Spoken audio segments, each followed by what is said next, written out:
the camera.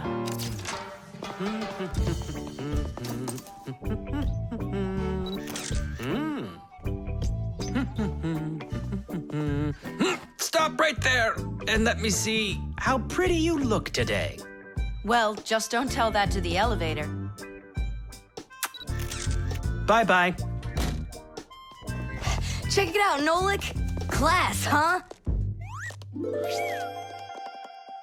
You're not gonna get in trouble for doing that? No. My dad gave me permission to take a few pictures with this camera. No, I mean the picture. You're sure that your mom and dad will like that you took it without asking for permission? But look, what a good picture. You know what, Tom Thomas? You're like a regular paparazzi or something. Paparazzi? They're the ones that take one photo and get millions, aren't they? You're right. And don't care about anyone except their photo paparazzis. Did you ever wonder how a photo camera works? Let's say you want to take a picture of nature. The light that's outside goes into the camera's lens. That's the glass eye on the front of the camera. The lens takes the light from the scene outside the camera and turns it into a tiny picture that's inside the camera. Then the picture is recorded onto a special electronic sensor called a matrix that's sensitive to light. Click, and there's your photo. What a great idea. Now I know. I'm going to be a paparazzi. Hey, what about your promise? What promise? To never take a picture of us. We're a secret. Stop. Hey, relax. I'll delete them all later. Tom Thomas, stop this right now. I won't until I get a photo of you. Nolik, let's run. You can't run from me.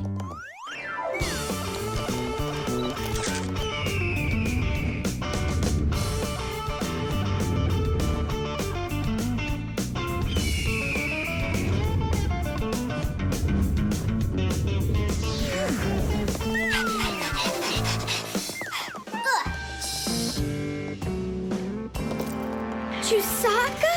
Aha! I've gotcha! The story of the century. The monster and its prey.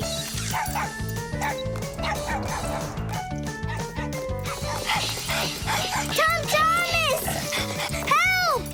No, he won't help, because he's a paparazzi.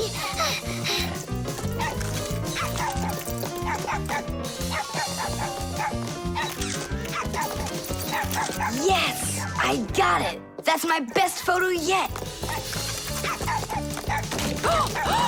What's all this noise about?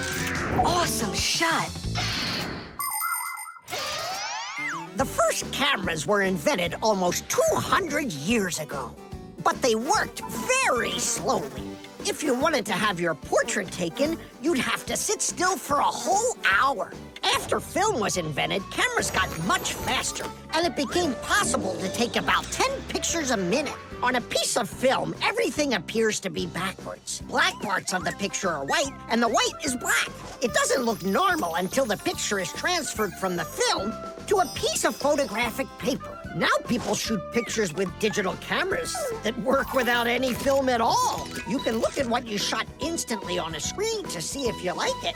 And if you don't like it, you can try shooting another one. And today, you don't even need a separate camera to take pictures. Almost every mobile phone has one.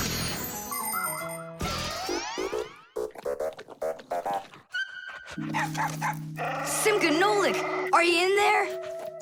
Hey, come out. I'll stop shooting photos of you.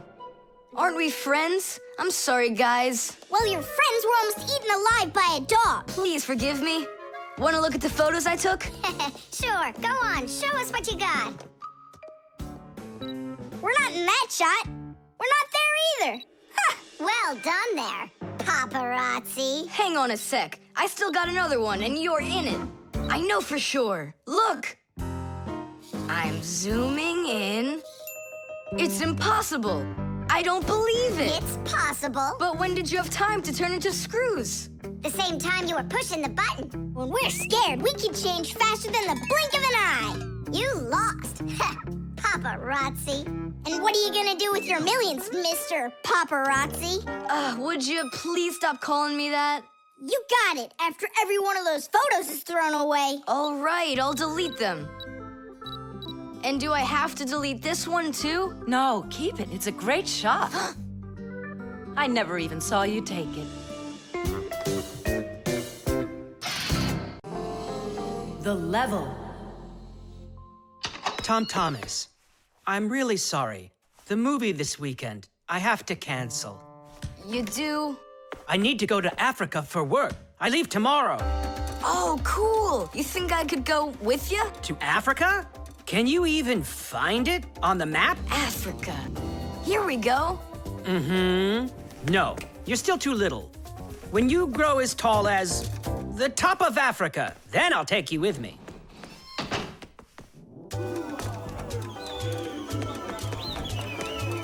Here, there,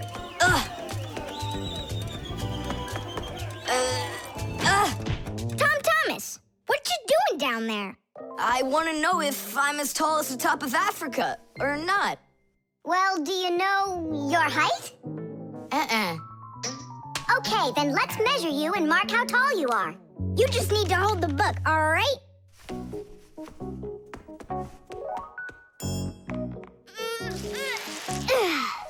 Simka, how do we measure what's higher? The top of Africa or this line over here?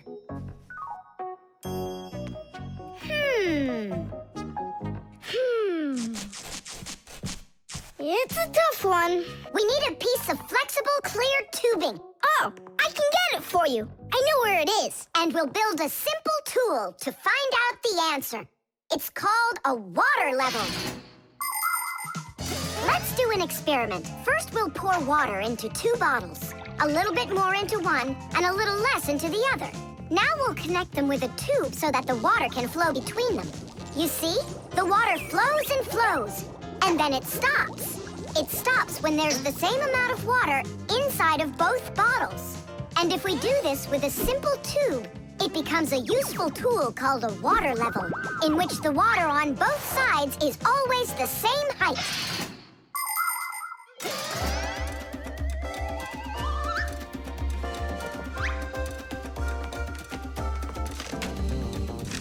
I'm gonna watch the water level on this end, all right?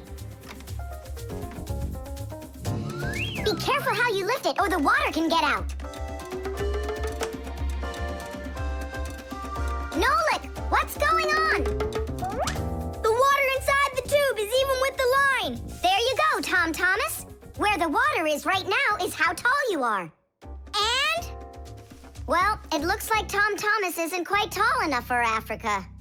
What if we hold the tube a little higher? You can try if you want, but the water's gonna stay where it is. See? The water level on your side always stays the same as on the other side. I'm not getting that tall for a while yet. And what if we just lower the map a little? That wouldn't be honest. But it would be clever. There are a lot of great proverbs, but my favorite one is measure twice, cut once. And to measure things right, you need measuring tools. The simplest one is a ruler. With its help, we can find out the length of an object. A watch can tell us how much time has passed. A speedometer shows us how fast we are moving, like in a car or on a bike.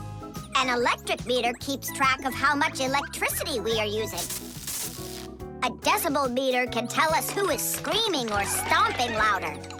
And a beam compass is used to accurately measure the size of a coin or a hole. We couldn't get by without wonderful tools like these. If we didn't measure the things we are building carefully, everything around us would just come loose and fall apart. Uh-oh. Dad! Dad! Look, Dad. That's strange. Looks like you are a little taller. Does that mean you'll take me with you? Yeah. Are you ready? Yay! But everyone who goes to Africa has to get vaccinated. You're okay with that, aren't you?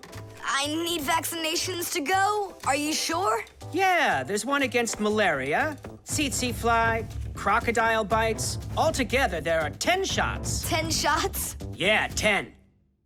Oh. Dad, you know, I was joking. After you left the room, I moved the map down. Okay, I see. And I was joking about all those shots you need. What? You mean you don't need to get shots? You gotta, just not 10. So how many? 9 of them. There's no vaccination anywhere to stop a crocodile from biting you. The armor. 23, 24, 25. Ready or not, here we come. I heard him. He ran into the hallway. You check the kitchen, Nolik, and I'll check the living room.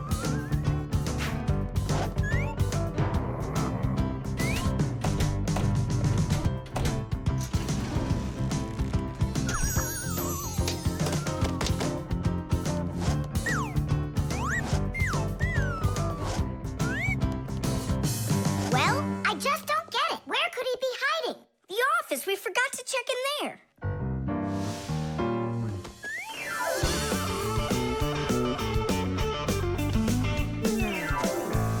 There's nowhere in here for him to hide.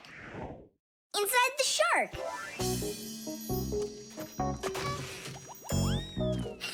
Nolik, Tom Thomas couldn't even fit half of himself inside of that shark. Yeah? Then in that huge vase. Uh-huh. He's all scrunched up in there and laughing at us. Oh! Simka! There, did you hear that? He is in there. There's no one. But I know that I heard a hee-hee. You imagined it. Let's go take a look in the bathroom. I imagined it. It's so stuffy inside this armor.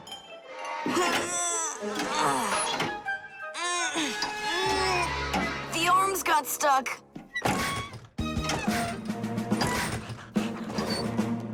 Where else could he be? Who is that? Simka the Knight! He came to life! Well, how much longer are you gonna look for me? Armor is very hard clothing worn by warriors to protect them against swords and arrows. People started making armor in ancient times, but the full body armor that knights wore didn't start until the Middle Ages. The armor worn by knights on horses was heavy. It could weigh 100 pounds, and if a knight got knocked off of his horse, he'd need help to get back up again. By the way, the knights' horses, they wore their own heavy set of armor for protection. Hey, did you turn into statues? Tom Thomas? Is that you in there? Who else? Lift up this visor, I can barely breathe. And how come we should do it? 'Cause I can't. Don't you see? My arms got stuck. We see. You look funny. Funny to you, but now I'm stuck and I can't get out of here. Come on, help me out, please. Great. Chusaka's just what we need right now. Chusaka, what's wrong with you? It's me. Hey, stop it.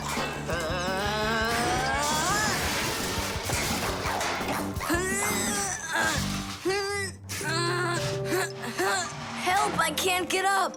Come on. Let's undo the latches, Nolik. Quickly.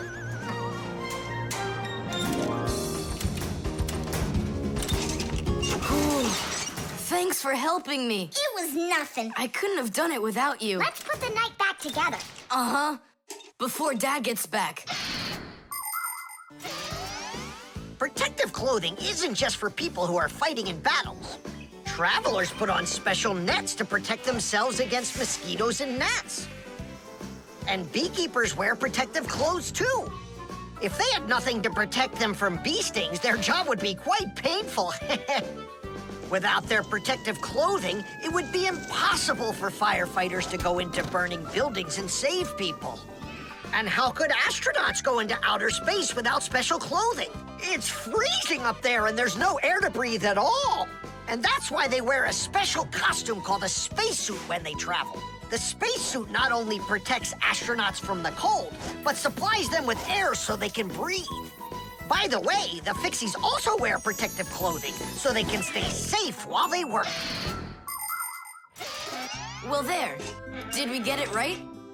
It looks like we got it right. Only, where's the helmet? Nolik went to get it.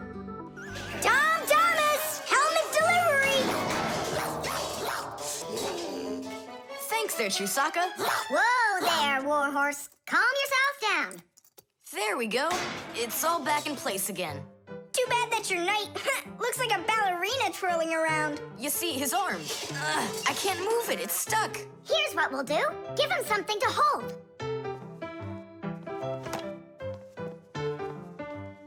Well, how's that look? Perfect. Now we can paddle into battle.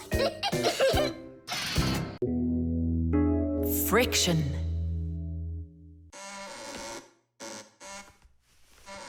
Oh, Thomas, that door of yours squeaks terribly. Yeah, and it's not easy to open either. Well, that's because the hinges are rubbing. That's why your door is not working right. How can I fix it? Just reduce the amount of friction. How? With some oil on the hinges. I can do it for you because I've got a pack-a-mat. All right. Simka, can I help you? Sure you can. Wear the pack-a-mat, all right? Friction is the force that tries to stop something from sliding or rubbing smoothly against something else. Rubbing can make things wear out quickly if there's a lot of friction. If you want less friction, you need to put something on the parts that rub against each other, like oil. There are special kinds of grease used to keep clocks and wheels turning smoothly. And for skis, a special kind of wax can be used to make them go even faster. That's it. Now the top hinge. It's all done. Go ahead and check how it's working. It's not squeaking. I told ya. You guys are the best. I gotta go. Go where? I'm gonna go sledding. Maybe you'll take me with you? Sorry, Nolik. You don't have a sled to ride on. I'll see you later. Simka, should I grease the saucer? What for? It'll slide down the hill just the way it is. Ah, okay then. Wait here for me, Nolik. I'll be back real soon with a surprise for you. Yeah, oil slippery. I know what I'll do.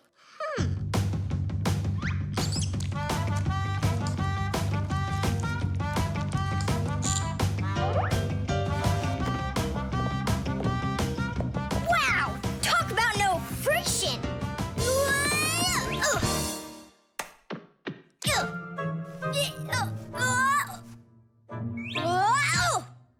Hey, anyone? Help! Help! Simka! Nolik, are you all right? Just stay where you are. I'll be right there.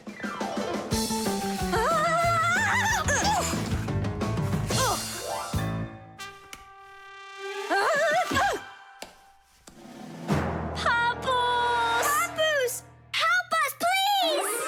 Who called for me? Help is on the way! Hey, what are you up to? Grandpa, stay away from here! You'll fall over. Huh? What did you say? Stay where you are!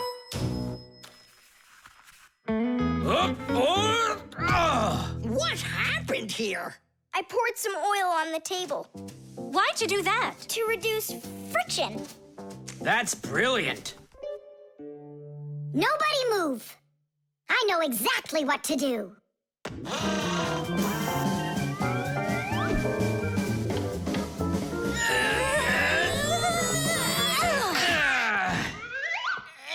And what was the problem you had with the friction? I want to see all of this oil gone in 5 minutes. Engineers are in a constant battle with the force of friction. They want less friction so that cars will run faster and their parts will wear out less quickly.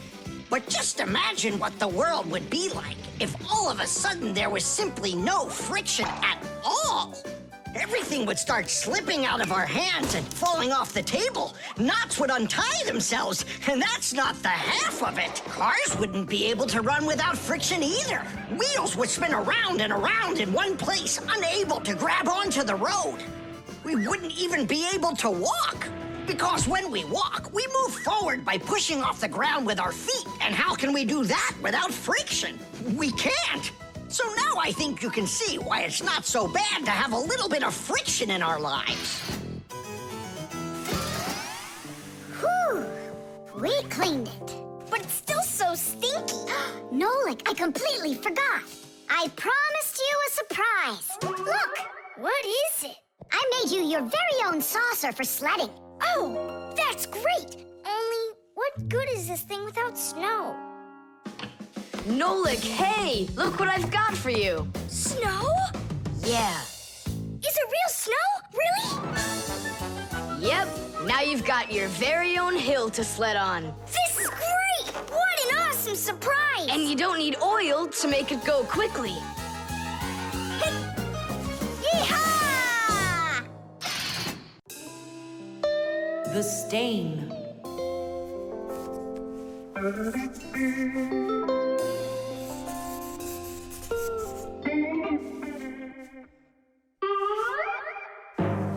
Tom Thomas, what's going on? If you really want to watch TV, then you gotta turn it on first. I'm not watching it, I'm looking at my reflection. I'm working on a self-portrait. And which shelf will you be painting in your shelf portrait? It's not a shelf portrait, it's called a self-portrait. It's when an artist draws or paints a picture of himself. Of himself? Ha! You think you've got muscles like this superhero I see here on this paper? How can I see exactly what my muscles look like? And anyway, let the artist do his work. Tom Thomas, your shirt! There's a spot! Oh no! Wipe it off, quickly! It's even worse. So now what? What we really need is Marcia. Ordinary dirt can be cleaned off with a brush or washed off with water. But there are stains that are not that easy to get rid of. Stains from fruit need to be soaked in hot water first. Blood stains, on the other hand, should never be washed in hot water. You can clean stains from paint or rust as well. Only for those, you'll need to use a special stain remover. But stain removers should only be used with the help of a parent or other adult that knows how to use them safely. Hey, I know a great way to do it. What do you use to get rid of pencil marks? An eraser. Only this shirt isn't paper. And so what? Let's try it. What's the harm? Now I've got 3 colors to get off. New idea. We should paint over it with this correction pen. With whiteout? Yeah! That was a bad idea. Now I got it. You have to use some water.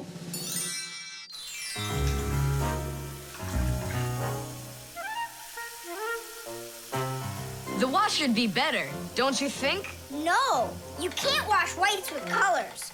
And you've got a white shirt with colors all over it. Then how about if we try some more water? How much more can you use?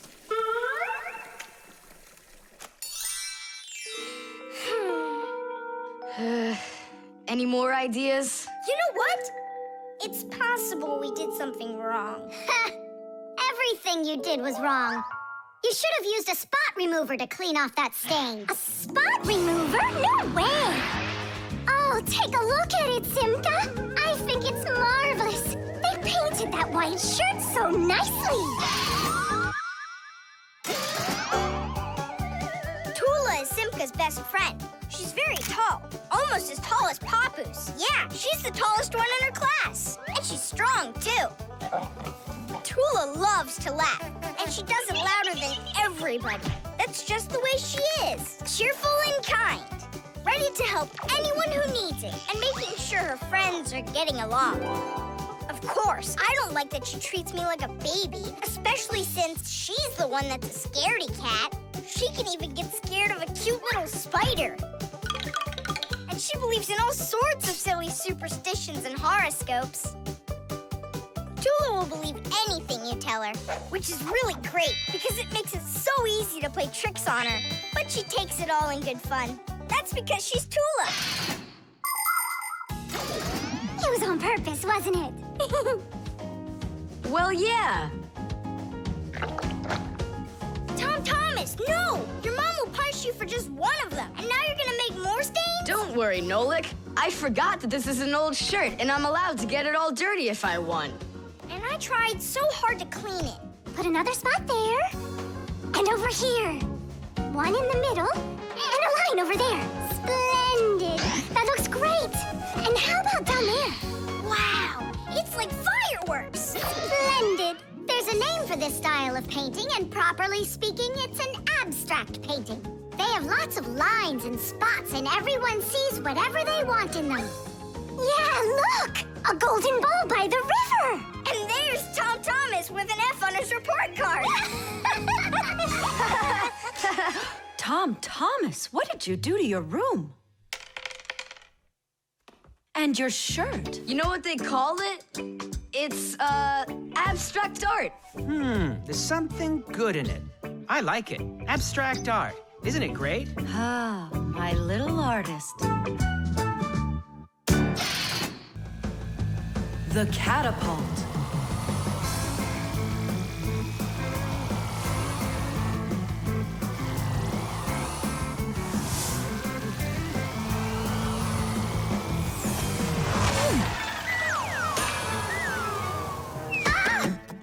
What was that, huh? Strange. Tom Thomas isn't here. There's no way these toy soldiers could have shot it themselves. Now that was a good shot. It wasn't real long, and not high either. And off target.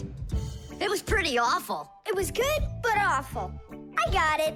So what do we do? We need to raise it up a little higher. Hey, Fire, Nolik! Why in the world would you shoot at a Fixie? Fixies, they're supposed to be in school right now. Actually, I'm on my way to school. How about you, Fire? Why aren't you in class? Because there it's totally boring. But here, look at what a cool shooter we found. Ha! What did you call it? You've got no idea what this is. It's called a catapult, guys. A cat with gold eyes? It isn't a cat with gold eyes. It's a catapult, guys. Catapults are ancient propulsion machines. They were used to shoot stones, heavy arrows, or barrels with burning tar. The main part of a catapult is a special piece of rope. It is twisted very, very tightly like a spring. The rope is then wrapped around a big spoon. And then, if you pull the spoon back, put a stone in it, and let it go, the catapult fires a shot. Ooh, and the stone flies far, far away. Uh-huh. All right, so here we go. Ha! Came up short. What do you mean short? What are you aiming at? You'll see. The spoon needs to go further back. Just a little. Guys, you're gonna break the glass. Nolik, now push. All right. Yes, right on target. Now let's fly out into space. Wait, what space? What kind of flying? Who's gonna fly? I'm gonna fly. Right out the window. Right up to the moon. First fixin' onto the world, Nolik. Are you ready for your flight into space? Yes, sir. Nolik, get out of the spoon now. I'll be the first Fixie on the moon. Yeah. Nolik, enough of this. What kind of joke is this? It's not a joke at all. He's gonna fly into space. And how come it's not you? Because he's lighter.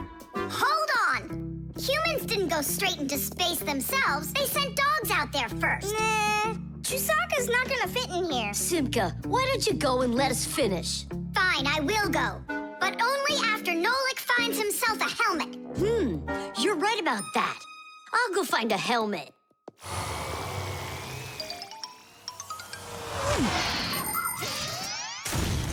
The catapult was invented in ancient times, but people still use them today. Only now, instead of launching stones, catapults are used to launch jet airplanes. You see, the runway on an aircraft carrier is quite short, so catapults are used to help the planes move fast enough to take off. Catapults can also be used to save the life of a pilot. When an airplane has an accident, a catapult activates in the cabin. The pilot is shot into the sky and comes back to the ground with a parachute.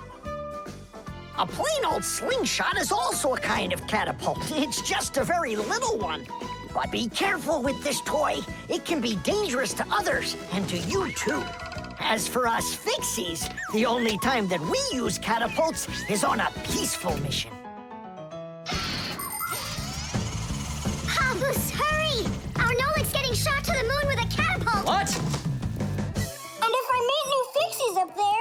What should I say to them? Hi there.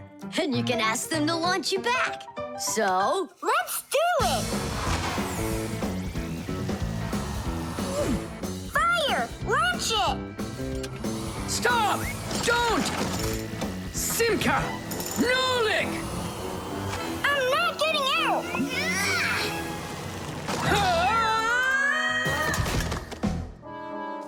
Whew! We're alive. hooray! He flew all the way. Who flew away? To the moon? Nope, just a bit short. It's not our fault. You're just heavier than Nolik, and that's why you came up short. Papoose, maybe we can try one more time. What? Ugh. The wires. Quiet down. Get ready for your lesson. Be quiet. Quiet down, please. Oh, it's so hot here. In today's class, we'll learn about... Whoa! What was that, huh? It must have been an earthquake. Yeah, it was an earthquake. Hooray! Sorry there, Professor. Ooh, I have to find an outlet so I can plug in this fan. Ooh, it feels terribly hot. It sure does. Well, keep looking. You'll find one. Now then, where was I? Oh, right. Today... No, it's impossible. In this whole laboratory, there isn't one free outlet. Look at this. Just pull out one of these wires, and then you'll have a free outlet. I can't. I fear I could pull out a plug for something important. Volt himself would get all tangled up in these wires. Whew. Don't worry about it, Professor Eugenius. We'll find a free outlet for you. That's right, my colleague. A cup of tea will do you good, so just go relax. Thank you, my colleague. And as always, I'm eternally grateful. Fixies have opened schools for their children in all sorts of different places, like factories, stores, and warehouses. Anywhere where there's lots of machines and appliances and places to hide from humans. And this is where we hold our school, right here inside the laboratory of Professor Eugenius. It's a fantastic place for me to hold class. Every day, new devices, materials, toys, and even food are brought here for examination. And there are lots of scientific devices and tools to study here as well. But most importantly, we never need to hide from the head of the laboratory. Because my colleague, Professor Eugenius, is someone I'm proud to call a friend. He loves Fixies, helps us anytime we need, and will never let our secret out. What should we do first? We have to start out with pulling apart these wires. That'll take a second. Over here. No, here. Nolik, come help. Let's do this. Come on, come on, come on, come on, come on. Just one more time. Stop it! I can't get out! Loosen the wires! We need to pull out this one. Stop this nonsense, will ya?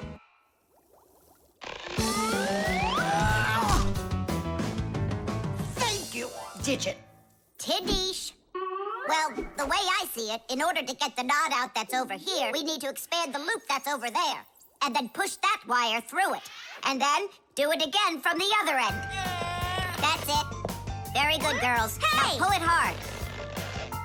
Perfect.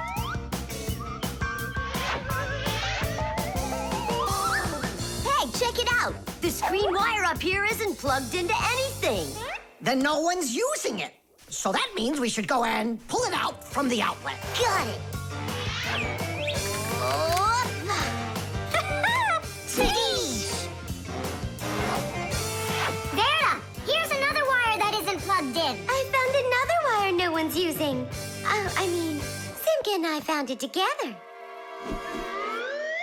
Nolik, why are you so upset? Because you guys are doing all the work. How about this wire? Nobody's checked it yet. Really? Oh, wow! What? Did you find some treasure, Nolik? Uh-huh. There are 6 free outlets under here. Great! Now Professor Eugenius can plug in his fan, and his kettle, and even his soldering iron.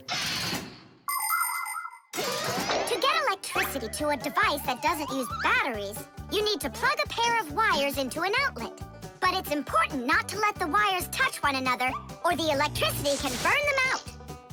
That's why wires are covered in plastic or rubber, so the electricity won't pass from one wire to the other, or to us when we touch them. So always be very careful with wires. And never, ever touch a bare wire. You could get killed by the electric shock.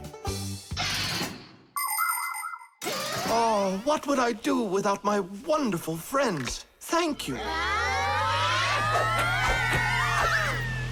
Sorry. I wanted to. I should go. Go ahead. That's a great idea. And we'll start our class. What were we talking about? All about wires. Well, it looks like our class is over. Time to go play! The chain reaction. Tom Thomas, what you doing? Nolik, leave me alone. No, really. What is that? Quit distracting me, will you? Nolik, look at what you've done. It's all because you wouldn't quit it. Wouldn't quit what? I was struggling with that thing for half an hour and you ruined it. Ugh.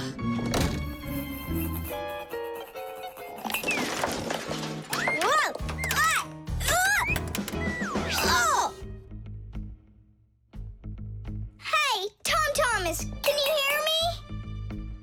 Tom Thomas, let me out!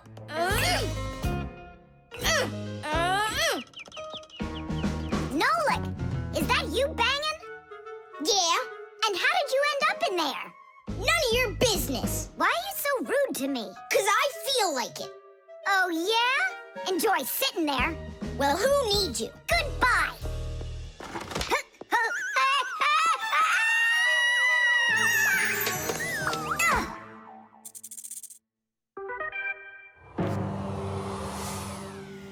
Oh, Simka, what happened to you? Did you bang yourself? And so what? Does it hurt? Leave me alone, Tula. You always have to be fussing over everybody. Come on, why are you so angry, huh? Nolik was rude to me. That means you have to be rude to me? Forgive me, Tula. And where's Nolik right now? There. Let's go see him. Nolik, it's Tula. Are you all right? I'm fine. Why were you so rude with your sister? 'Cause Tom Thomas was rude with me. I get it. It's a chain reaction. A what? Setting a log on fire isn't easy. But it's easy to light a match. Use the match to light kindling, the kindling to light a twig, and the twig to light the log. Have you ever seen a fire grow? It's an example of a typical chain reaction. So be extra careful with fire, because just one match or little piece of smoldering coal can lead to a huge disaster. Yes, they can make a whole forest burst into flame and burn down to the ground. And all because of a simple chain reaction. I don't get you. What chain reaction? What do you mean, Nolik? Tom Thomas was rude to you, then you were rude to Simka, then Simka was rude with me. So there it is, a chain reaction. Yeah, and the rudeness was like a little spark. It just spread and spread and spread like a forest fire. Will you forgive me, Simka? Yeah, all right. I've got an idea. Why don't we try starting our very own chain reaction the other way around? What do you mean? Well, instead of spreading angry and rude feelings, we could spread happiness. But how? It's simple. All we need to do is smile and say nice things to each other. What a great idea. We could work together and fix Tom Thomas's mood. And I know how. Come help me pick up this domino, will you? Everything in the whole universe is made up of atoms. Particles so extremely small that you can't even see them through a microscope. But when a tiny atom splits, it makes a tiny explosion. And that explosion can start another explosion, and another explosion, and another. And now you've got a chain reaction. And that's how a lot of tiny explosions work together to make the gigantic explosion of an atomic bomb, the deadliest weapon known to man. But atomic energy can also be used for peaceful purposes. For example, nuclear power plants use this energy to produce electricity and hot water. And nuclear-powered icebreakers can break through the thick Arctic ice so ships can sail on their way.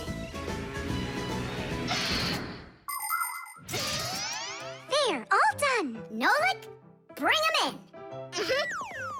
And now we're gonna teach Tom Thomas how a chain reaction can work to make you feel really good. He's coming. On your marks, now. What's going on? No, really? Tom Thomas, watch this.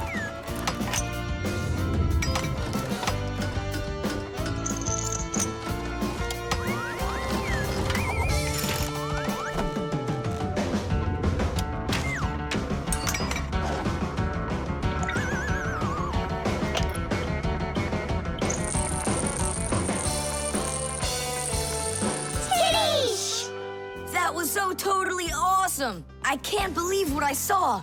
How did you do that? It was just a chain reaction. What? A chain reaction. The talking doll. Well then, now you know what you need to do to fix it. Professor! Professor! Our lesson is over. I'm sorry to be a bother. No problem, Professor Eugenius. Our lesson's over. I've got an urgent matter. You see? You've got yourself a talking doll. Yes, only she speaks Japanese. The problem is I've been asked to get her to talk in English. We can teach her. It's a new technology. I'm puzzled. Don't you worry. We'll figure it out, Professor. Thank you, my colleague. You're always there when I need it. What would I do without you?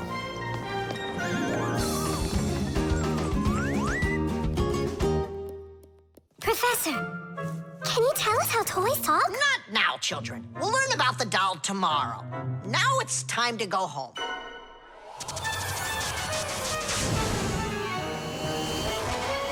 I already know everything about that doll. You do? Changing her voice is so easy that anyone can do it. How? Here, come, I'll show you.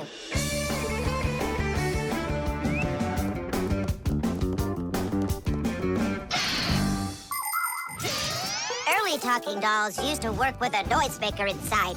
When the doll was turned over, air inside the noisemaker got pushed through a squeaker at the end of it, making a noise that sounded like the word mama. Mama. Funny.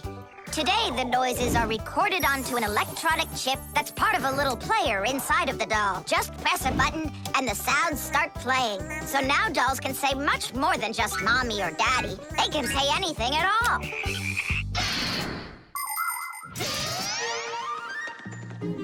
Well, here's the chip. This is where the recording of the doll's voice is. That's awesome. Can you re-record the voice on there? Well, yeah. Okay, I gotta go. See ya. Wait, Nolik, I thought of a really funny joke to pull. What if we slapped them and then we thought and do something? Well, now, as I promised yesterday, I'm going to tell you all about talking dolls. Some start talking when you rock them, while others react to noise. And for this little lady, you need to press a button to get her to talk. Who wants to? Tula. Me? Well, okay, I can do it. Go ahead. And you'll hear her say, "Hi there, Mama." But in Japanese for now.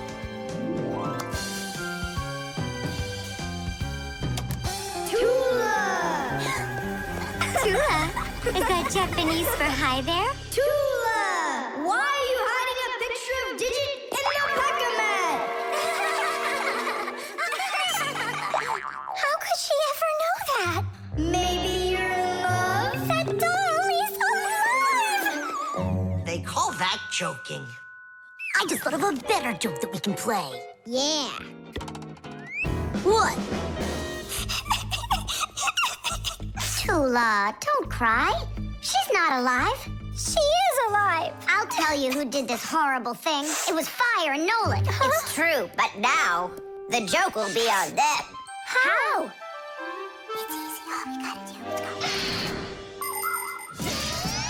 The smartest Fixie in our class is Digit.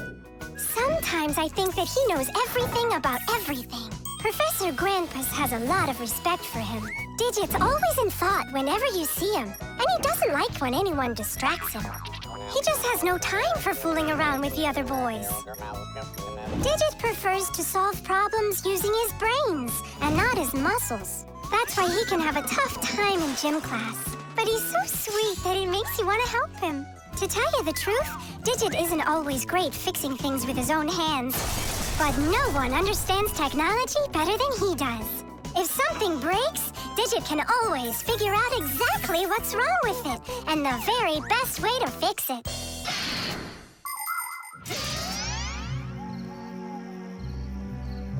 We're gonna make it even funnier this time. You came back? What? You troublemakers. Now I'll show you what happens to bad boys who hurt girls' feelings. Oh, you got scared. Who's crying now, huh? They probably thought that the doll came to life. You know what, Digit? I just started thinking that it might be better if she were alive. You know, Tula, you sure are hard to please.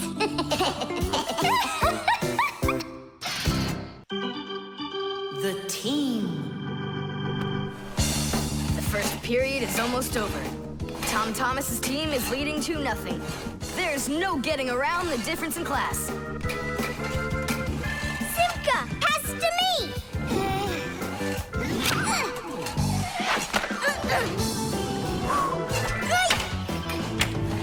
Simka, over here!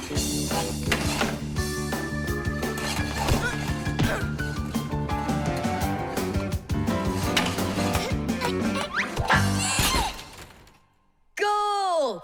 3-0. And that's the end of the period. Time for the teams to take a break. This isn't a fair game. There's 6 of these guys and only 2 of us. Go ahead and call your classmates. I'll still outscore you. You sure about that? Well, Tom Thomas, you asked for it. Young Fixies take classes and study just like human kids. But Fixie schools are quite a bit different than schools for people. To begin with, there are no more than 10 students in a room. In Simka's class, for instance, there are 6, and the children don't study in one place. On one day, the lesson could be inside a refrigerator, the next day in a computer, and the day after that in a vacuum cleaner. This is the best way for Fixies to learn all about them and put their new knowledge to the test. But the most important thing is that they have to learn to work as a team and help each other. Stronger Fixies helping weaker ones, and older Fixies helping younger ones. This is a must for Fixies, because appliances are so very big that if we didn't work as a team, we little Fixies could never get by. As the second period is about to begin, our full team comes to the ice. Huh? Introducing the engine of our class, Fire! My motor's roaring. And now the brains of our class, Digit! Okay, what's the score? Now here is the spirit of our class, Tula! Could I be our goalie? And here she is, the face of our class, Verda! And oh, what a cute one. So you want to quit, Tom Thomas? I'm not afraid of you.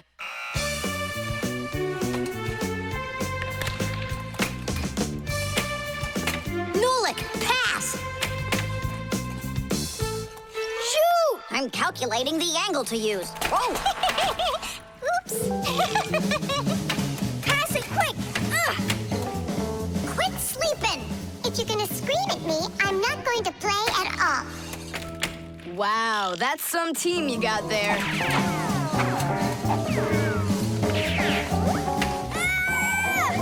6-0. It's a blowout.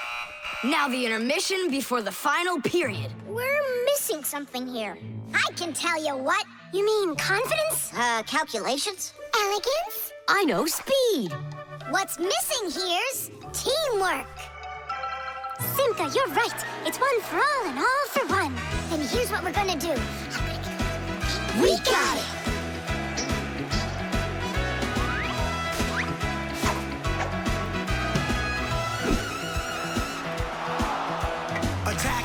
check, don't lose control. A line change on the fly. The puck is zooming towards the goal to score and break the tie. It's one for all and all for one. Great teamwork is a must. Let's go and show them how it's done. This game was made for us. Hockey's our game. Hockey, hockey's our game. Hockey, hockey's our game. Hockey, hockey's our game. Hockey's our game. Hockey, hockey's our game.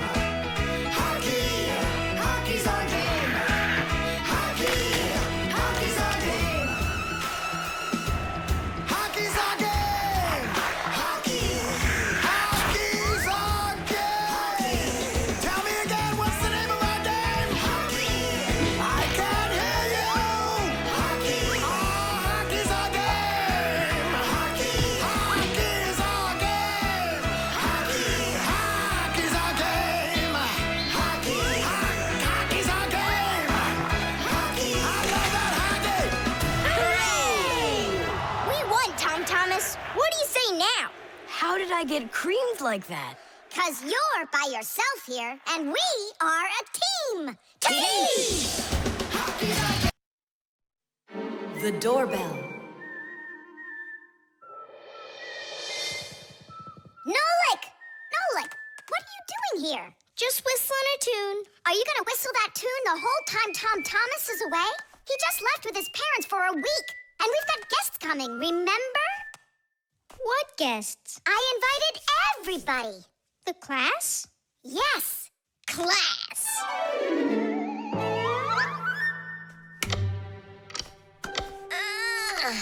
Are they sleeping in there what, huh? First they invite us, and now they don't want to let us in. I'll share the present with you then. Fire. Maybe you'll get it to work now. When they get here, they'll ring the bell. How come? Why don't they just do what they always do and climb through the keyhole? No way. It's not that simple, Nolik. Today they're our guests. Ah. The guests ring the bell, and the hosts let them in the house. It doesn't ring. You think the doorbell's broken? I say we go fix it. Before we fix anything, we need to know what went wrong with it. First we'll fix it, and then we'll know what it was. Back in the olden days, people would hang a bell over their doors with a string, and guests would tug on it to make it ring. Today, doorbells are electric, and they make all sorts of different sounds. Some buzz, some ring, and some even chirp like birds. The sound comes from a box inside the house called a chime. To make the chime ring, you push a button that's located outside. The button works just like a light switch, but instead of turning on light, it turns on sound. Verda, will you join me? Whoop! I gotta think about this. Yeah. Simka! You think your guests are gonna come at all? Simka! Tula? Hey! The doorbell doesn't work. It must be broken. That's odd. We heard it ring this morning. Nolik, let's go. First, we'll examine the contacts. Yep, good and tight. Okay, let's check the speaker.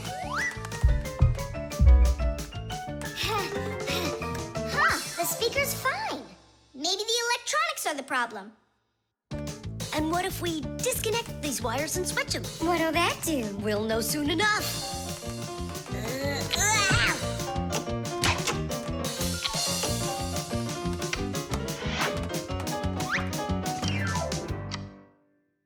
You know what? Why don't we connect the wires straight together? Isn't that dangerous? We'll find out. Don't worry, nothing happened yet. Fire. He's the engine of our class. He's the fastest, the nimblest, and the bravest. Fire never sits still for a second, and he's always looking for adventure. New ideas just burn in his head. And that's why his name is Fire. But not all of his ideas are very good, so he's constantly getting bumps and bruises. He just can't help getting carried away. If he's burning with an idea, he can even forget about his classes at school. Grampus punishes him for that. But it doesn't seem to bother Fire, because some new plan will pop into his head the very next second. To be honest, Fire's my favorite out of all the boys in our class. It's sure never boring when he's around. Hey, you down there. I figured out why it's not working. So what's the reason? There's no electricity in the whole house. So that's why the bell isn't working. And what? We can't visit like real guests do until the electricity comes back? And when will it work again? Don't know. It could possibly take hours, guys. Oh, it's working again. Ah! Enough ringing! Hey, Fire, quit fooling around! He's not fooling around. It's not me, see? Then who's ringing it? I don't know. Well, I know. The doorbell's ringing because Fire connected the wires together. True, but I'll fix that right now. Ha! Your guests sure are noisy. Yeah, thank goodness the humans aren't home right now. Hello? Hello there, dear guests. Let yourself into our home through the keyhole. So, should we go in?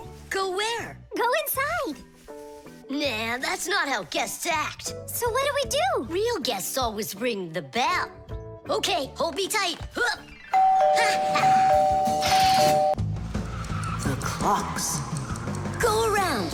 Left side. That's crazy. You'll crash. No, I won't. See, I told ya. What? Huh? Nothing. Now you talk with your computer like it's your friend. Listen, that's enough playing for today. Oh, Mom, just a little more. I'll give you half an hour while I cook dinner, and that'll be enough for today with the computer.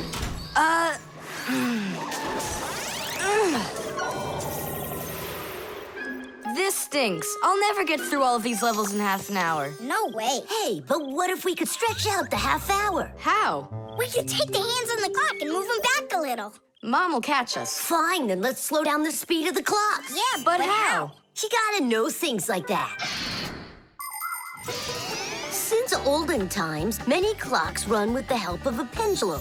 The pendulum controls how fast the hands of the clock turn. If you make it longer, the pendulum will start to swing slower, and the clock's hands will slow down. If you make the pendulum shorter, the clock will tick faster. Most clocks that are made today don't use pendulums. They run with the help of springs or with an electronic chip instead. But even so, there are ways to change the speed of these clocks, too.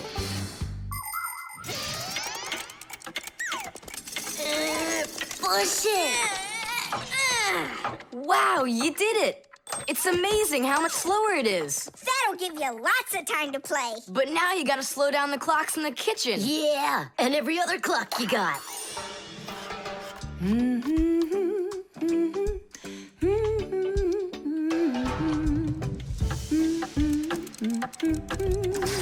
I just have to turn this to make the pendulum longer.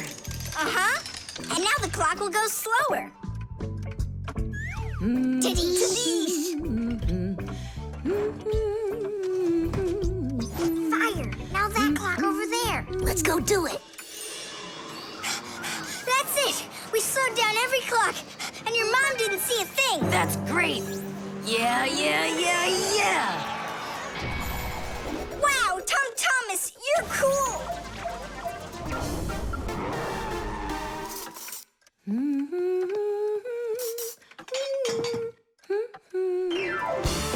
Amazing! He got another one. Awesome! You're unbelievable. Way to go. Huh. That's strange. Hooray! Incredible. Yay, I did every level. Oh, thanks. You're both just... The time masters of the universe. Yeah, but I'm getting really hungry, and Mom hasn't called me for dinner. Because a half hour hasn't passed on the clock. Hey, do you smell that? Something is burning. What happened? A fire? I don't get it. I was just waiting for 30 minutes like I always do. But everything burned this time. Maybe the clock stopped? No, take a look. They're working. I'll make you some oatmeal. Oatmeal for dinner? Mom, I need to, I'll be right back. You see what you've done? Time Masters of the Universe? You gotta go speed those clocks back up. Okay. We'll speed them up. They'll be caught up in no time. Humans have come up with lots of different ways to measure time. For example, if you stand a stick in the ground, you can measure the time of day by watching where its shadow falls. That's a very simple clock called a sundial. Another simple and ancient clock is a water clock. It keeps track of time by measuring how much water has poured out of it.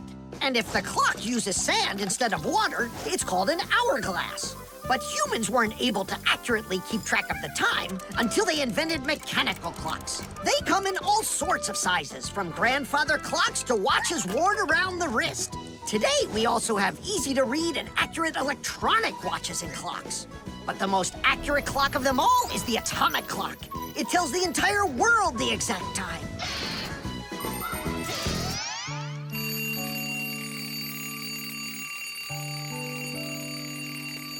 Thomas, why is your alarm clock ringing in the middle of the night, huh? Really? Is it still night out? Look, Thomas. But the clock says that it's morning. Interesting.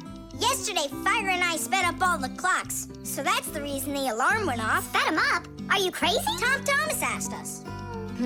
So what do we have to do now? Don't you know? Get to school, it's time. I'm joking. Go back to sleep. Don't worry, I'll get all the clocks working right again. Can I go and fix them with you? Ha! Fix them? You boys are the ones that always make the problems. Modeling clay.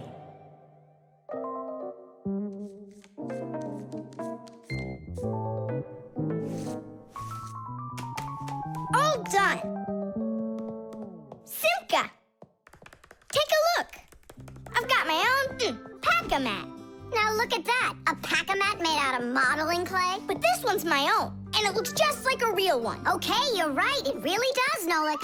Simka, Nolik, what's up? Hi there, Fire. Want to play some tag with me? I really wish I could play tag, but unlike you, I've got tons of work. Yeah, like what? Well, a bathroom hook fell down. Tom Thomas broke the lamp on his desk. The aquarium has a tube that's leaking. So go and play. I have to get a pack-a-mat. Oh. I wish I could play tag. Hold on. Nolik, you've got a pack-a-mat. Uh-huh. Although I gotta say, it looks a little strange. That's because it's... Let's fix everything before Simka, with your pack-a-mat and my Fixie board. This'll be great.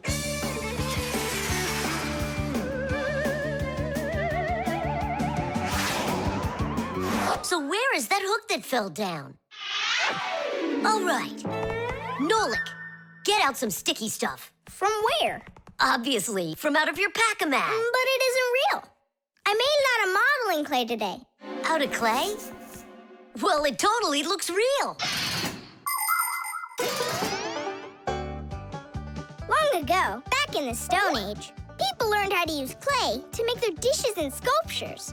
But the modeling clay that we use nowadays was only invented about 100 years ago.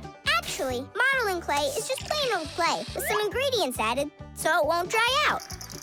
And dyes are mixed in to make all the different colors. There is just no end to all of the fun things you can make out of modeling clay. I got an idea. Go on, turn around.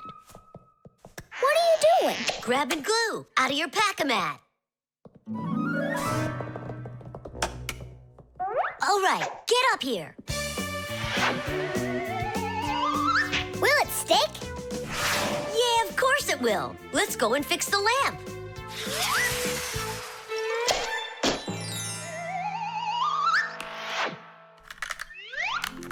We can't fix this without a real pack-a-mat. Yours will work just fine.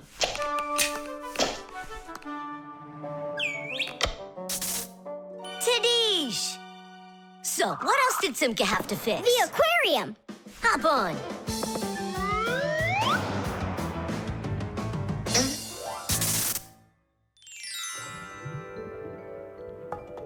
Well, leaky tube. Here, it's leaking at the joint. Yeah, this tube is gonna need a lot of modeling clay. Give me the rest of your pack-a-mat. Sure. And here's a souvenir. They're all done. What's all done? We already fixed everything. And what did you fix it with? Modeling clay. Ha! Modeling clay isn't gonna hold anything. Well, I say it will. Wanna bet? All right.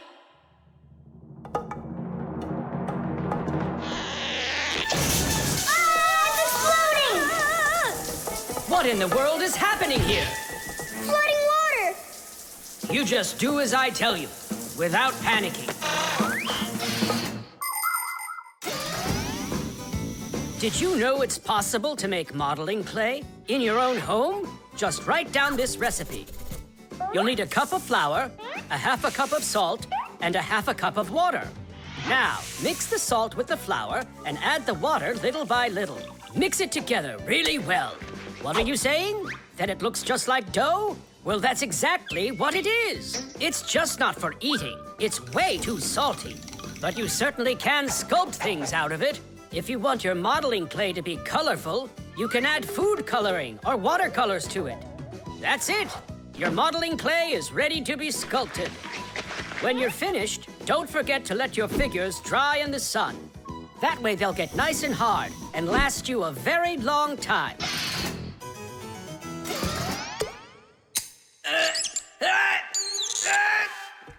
Phew. We almost didn't make it. And did you fix the lamp with that modeling clay? Uh-huh. And the hook, too. That was not a good idea. But it was really quick. Hey, that's true. That's why I want to give a medal to you. You're heroes. For real? Of course you are. And here it is, your medal. But it's made out of modeling clay. Your reward fits your heroic deed. Nolik's cube. Whoop.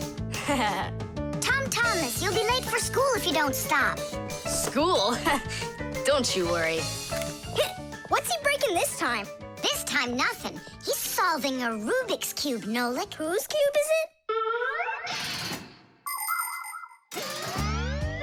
The Rubik's Cube is the most popular puzzle game in the whole world. It was invented by Professor Rubik from Hungary. A cube has 6 sides on it. And on a Rubik's Cube, each of these sides has 9 squares that are all the same color. You start by mixing up the colors. To solve a Rubik's Cube, you have to turn the pieces, and you keep turning and turning them until each side is one solid color again. For instance, red or yellow or light blue. That's nothing. Hey, Tom Thomas, how long have you been messing around with this cube already? It's been 3 whole days of turning. 3 whole days? We could solve that puzzle in 5 minutes, now couldn't we, Simka? Oh, really? Then go right ahead. I'm off to school. Well, you ready to show Tom Thomas who's boss? Just count me out. Hey, I thought you said Rubik's Cubes are easy to solve. I never said anything like that. This problem is all yours, Mr. Bragger. All right, I'll figure it out myself.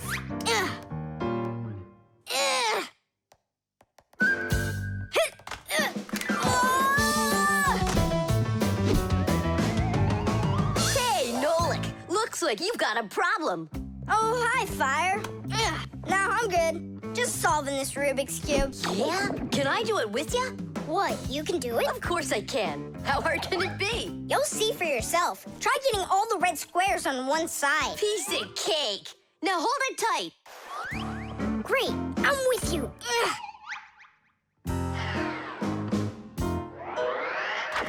Whoa!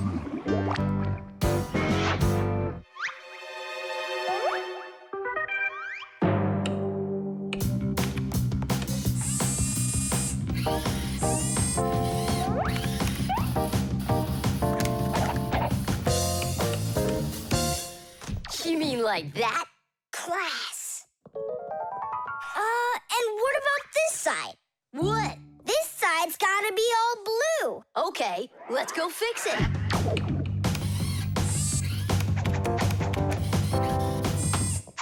There, like you wanted.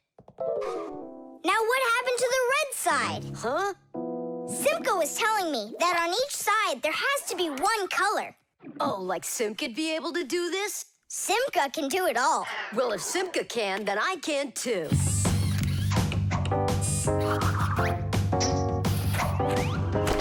Oh! Fire! You busted the cube! I didn't bust it. I took it apart. Now let's put it together. And not just any way, but the right way. Puzzles are toys, games, or problems that force you to use your mind in a clever and creative way. Take a labyrinth, for example. In a labyrinth, the challenge is to find the one way to get through a series of tangled corridors. Another fun puzzle is a jigsaw puzzle. Here, you need to put together a picture out of many little pieces. For this, you need to not only pay attention, but be patient. And there are all sorts of puzzles for the computer. One popular computer puzzle is Tetris. In Tetris, different shapes fall down the screen, and you have to think quickly to get them to line up into rows. And solving puzzles isn't only a great activity for people, it's good for Fixies, too. That's right, puzzles are like exercises for our brain. There, all done. Nolik, you better hurry, because Tom Thomas is on his way home. Hi there, Simka. Just take a look at this. We did it. I can't believe it. How? Oh, it was a piece of cake. Simka, Nolik, I'm back. Well, I'm out of here. Ciao! Woohoo! Wow, you really solved it.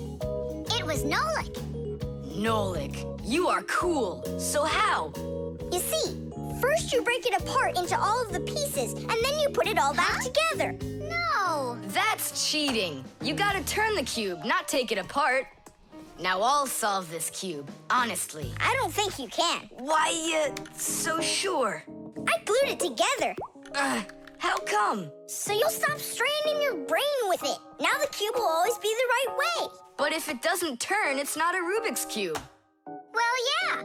Now it's a Nolik's cube, right? The Kaleidoscope.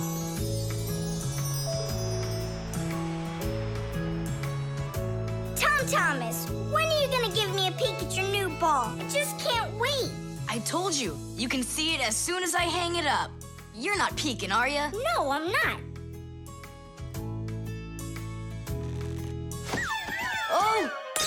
So can I look at it now? Sure, take a look. Which one? This one. You broke it. It's okay. Don't be sad.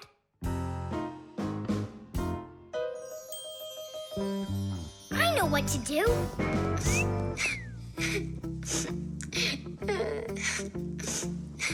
Tom Thomas, look inside the kaleidoscope. What for? I looked already. Come on, there's something in there I'm sure you've never seen. Whoa. Cool, isn't it? What is it? It's my own invention, a pirate kaleidoscope. Laughs, right? Uh-huh. It's great. I really like it. Tom Thomas, hi there. I heard that you got a pretty ball to hang on the tree. Shh. Can I see it? It's right there. Where? There. No. Oh, that's just terrible. Why'd you do that, Simka? Come on now, I just cheered him up. How? Tell me. With the kaleidoscope, remember what Grandpa's taught us? Do you know what makes a kaleidoscope have such beautiful patterns? Ah, it's because pieces of multicolored glass are tumbling around in there. And it's also because it has mirrors inside. Usually there are 3 of them, and they are arranged facing each other. That way, each piece of glass makes many, many reflections that create the kaleidoscope's beautiful symmetrical patterns. By the way, you can put just about anything you want inside a kaleidoscope, and each different thing makes its own special pattern. Yes, there are all kinds of kaleidoscopes. Some with buttons inside, some with flowers, and even some that are filled with insects. Once, a very rich man had a kaleidoscope made with precious stones inside. Yeah, it probably wouldn't have been nearly as beautiful if he had just filled it up with money. Tom Thomas, look Look inside the kaleidoscope. I already saw it. It's pirates. Nah, it's not about pirates. We changed it. Go on, look and see. Wow. You like it? A lot. Hey, what did you put in there? A few pieces of the ball that you smashed. It's even better for Christmas, isn't it? Mm-hmm. That didn't work at all. Merry Christmas! We came to take a look at that splendid new Christmas... Oh, what's wrong? Ugh, don't even ask us that. I've got it.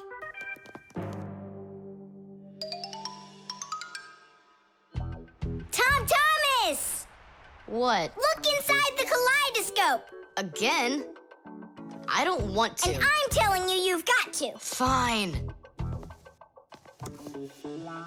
Cool, yeah. Merry Christmas. Thanks so much. Now don't you feel good again? Yeah, it's really something. And you're the first human in the world that's ever seen it. How about that? Turn it! It's great, isn't it? Wondrous designs that tickle the eye in the kaleidoscope. Shimmering scenes, gingerbread trees in the kaleidoscope. Magical flowers just blooming with light, petals that glisten and gleam.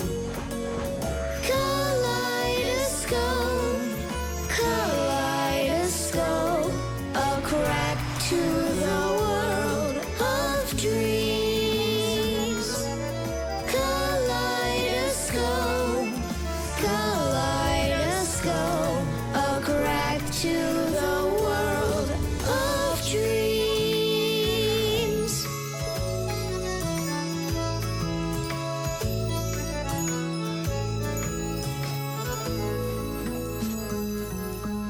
Hi, everybody. Tom Thomas, I came to look for myself at that beautiful Christmas. It's okay. What's more important? Having such awesome friends? Or some ball hanging from a tree? The disguise. Ugh, good. Tom Thomas, why do you need a second aquarium? Especially without any fish.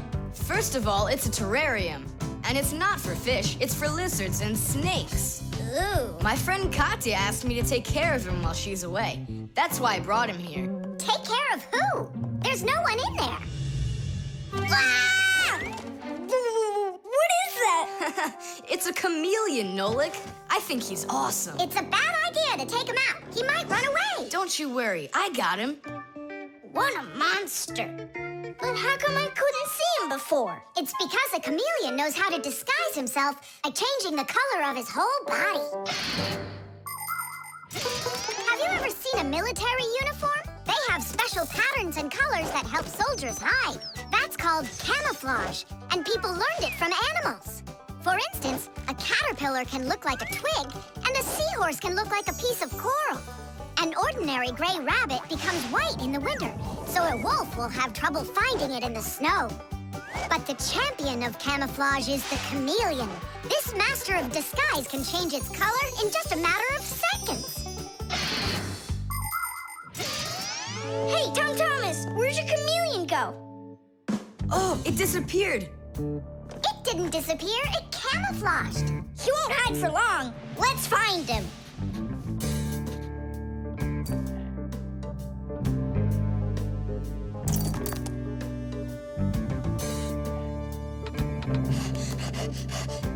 Chusaka, have you seen the chameleon? Where is he?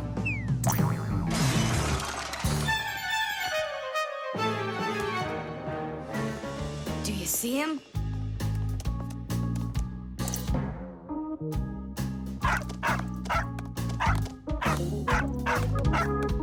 No, he's not gonna let us catch him. We're gonna have to trick him into coming to us. Uh-huh. We could set a trap with something that he likes. What do they like, I wonder? What else? They're flies or caterpillars, roaches? Where's the fly gonna come from? Well, what if... What? Oh, Simka, just you wait. I'm gonna get you. Hey, we've got to help Katya. You don't see the caterpillar complaining. Quiet. Nolik, you start buzzing. Buzzing? Yeah, like a fly. Yeah, and flap your wings, too.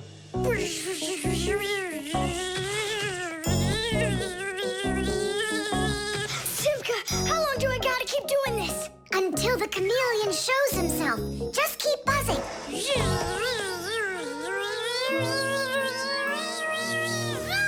Tom Thomas, there he is. Grab him.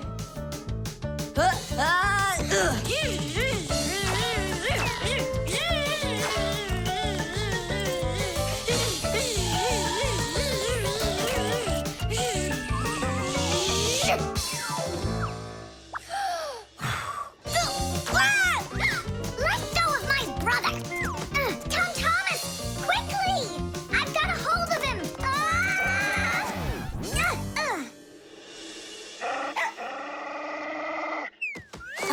Yep, I gotcha.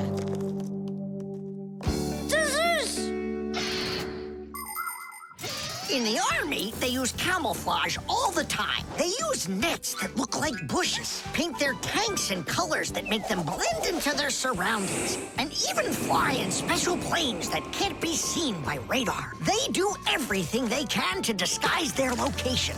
But it's not just the army that uses disguises. Photographers camouflage themselves to take pictures of wild animals. People use makeup to camouflage their blemishes. And artists, they disguise old walls with bright, happy pictures.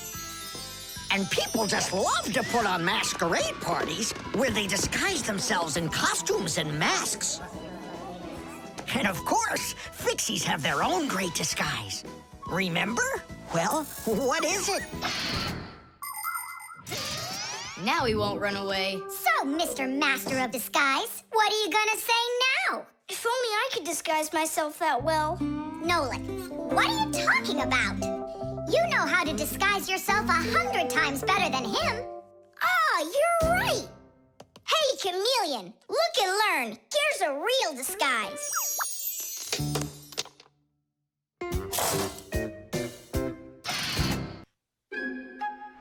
The prosthesis. Simka, over here. Take a look at what I found. It's a bear. Ooh. What bear did you find, Nolik? You know, it's the one Tom Thomas told us about. He was his best friend in the whole wide world. Until he became friends with you and me. What? Oh! Uh-huh. Let's try to wind him up.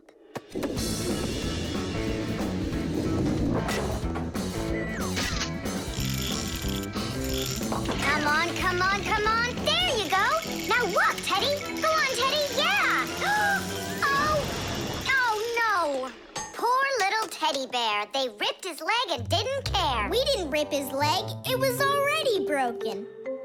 It's all clear. A compound fracture. Then why don't we fix him? Tom Thomas will be so happy. Wait, it's not going to be that easy to repair it. We'll need a prosthesis.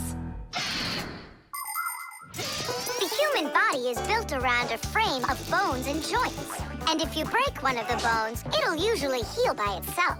The broken bone will grow back together, and you'll be back to normal. But sometimes bones or joints can break so badly that it's impossible for them to heal. When this happens, they have to be replaced with an artificial part called a prosthesis. A prosthesis can replace more than a bone or a joint. It can be made to replace a whole arm or a leg. And where are we gonna get a prosthesis? I'm positive we can get it from Professor Eugenius. You're right. Help is on the way.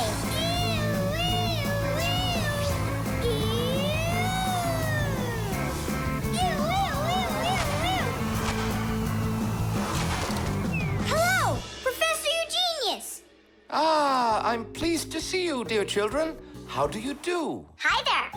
Professor Eugenius, can you make a prosthesis? What, have you broken something? No, not us. It was the bear. He broke his leg. What bear? The teddy bear that used to be Tom Thomas's friend. Ah, now I see.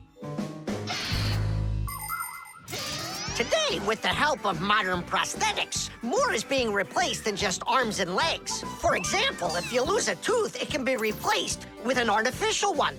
That's also a prosthesis. And there are times when a person starts losing their vision because the lens in their eye gets foggy and can't focus. For this, there's another kind of prosthesis, a new clear artificial lens. A prosthesis can also be used to help people with poor hearing. A tiny device can be put inside of somebody's ear so they can hear what's going on.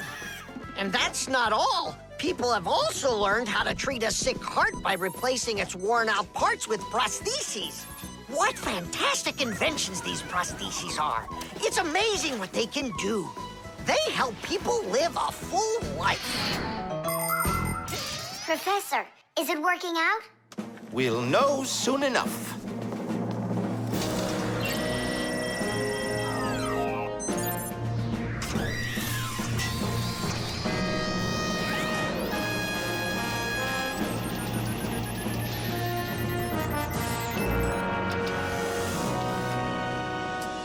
Done. Here you go. Thanks so much for your help, Professor Eugenius. Not at all. Take care, kids. In gadgets and devices, our work will never end. Appliances are fickle, they need a loyal friend. At morning, noon, and midnight of every single day. When there is an emergency, you know we're on our way. 1, 2, 3. Inside we'll be all day and night. We fix things right. Well, now this old friend of Tom Thomas's will be just like new, Nolik. Simka, if Tom Thomas makes friends with the bear, then what? Will he stop being friends with us? Hi, everybody. Hi there. Oh, my teddy bear. You found him for me. And you fixed him. Ah, thanks a lot.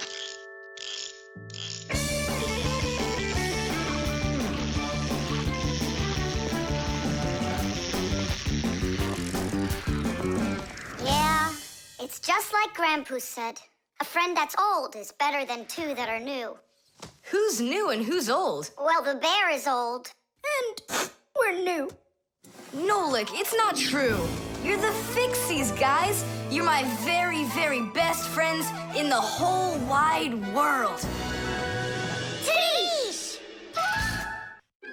The vent. Tom Thomas. Tom Thomas.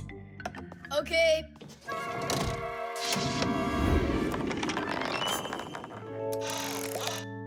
Simka, Tula, check it out. It's pretty, isn't it? Oh, splendid. It's nothing but a trinket. It's completely useless. Useless? Look how well it matches my hair clip. Useful things are the kinds of things you truly need. For instance, like this rope ladder I've got. It's splendid. And where do you plan on climbing with this thing?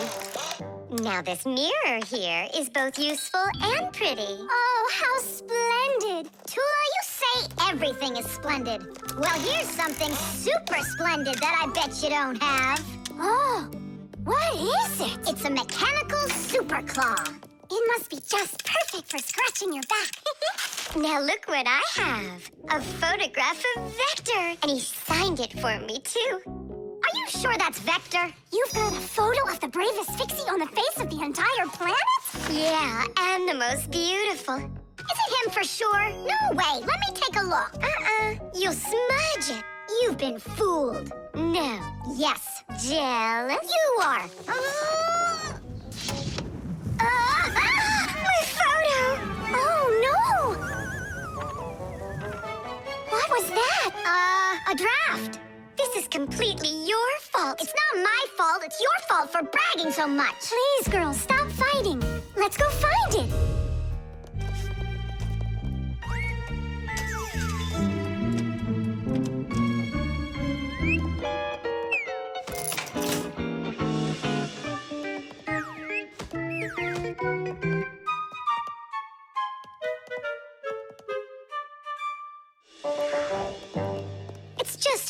horrible to lose a picture signed by the most famous Fixie ever. It will be horrible when that picture of a Fixie is found by humans. So where could it be?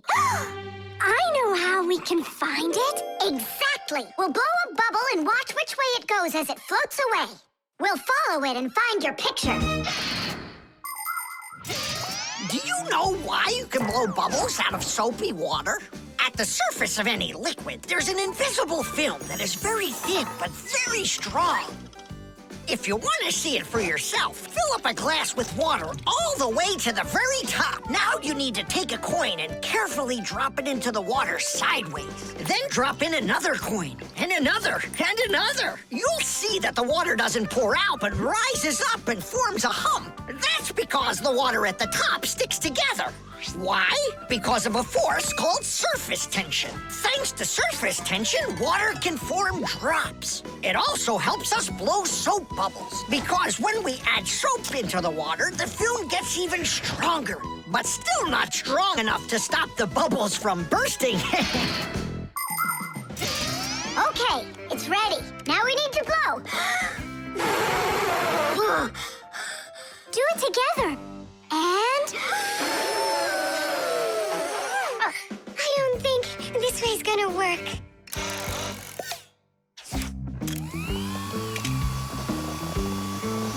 Look, it's flying! We did it! The vent! Of course! Why didn't I think of that before? Have you ever seen holes in the bathroom or kitchen that are covered with grids? Well, those are called vents. And behind the vent is a long pipe called an air duct. Unpleasant odors and musty air can be forced into the ducts and sent out of the house. And if you want that old, stale air to leave the house even faster, open a window and let in some of the fresh air from outside. Keep the air in your home as fresh as it can be. Hey, take a look! It got stuck over there! Get it before it flies away! How can we grab it? What do you mean? Don't you remember what I've got? Titties! Thank you, Simka. What would we ever have done without your mechanical claw and your fantastic ladder? Then here you go, a present for you. Oh, thanks, it's just great. And I want to give you this. Oh, gee, it's just splendid. Simka, are you here? Huh, what you got there, Simka? A little mirror. It's pretty, don't you think? Oh, you girls. You're all the same. The crowbar.